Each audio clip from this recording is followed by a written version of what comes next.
讲到台北市有一个80多岁妇人，人伫咧2023年疫情期间，可能是未堪得长期照顾伊的囡仔，甲这50多岁极重度身心障碍后生活翕死，互判刑2年6个月。伊审的时阵呢，这法官和委任律师拢建请总统特赦。总统在今仔日发布特赦令，以免除呢这个法家执行，用到这免刑无罪方式来甲伊特赦，回应个案的人道处境。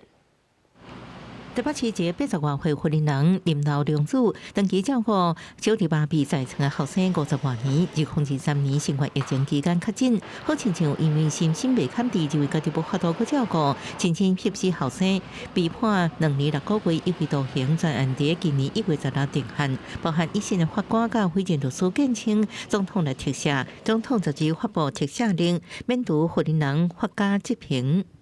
虽然涉犯重大罪名，但这是长期照顾重担之下的极端悲剧，请看民述，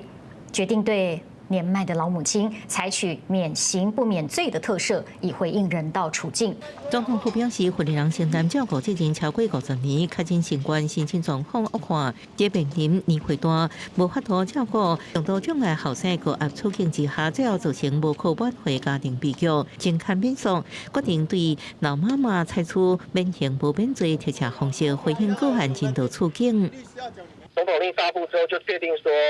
这个部分是不用入监服刑的，所以我们就很感谢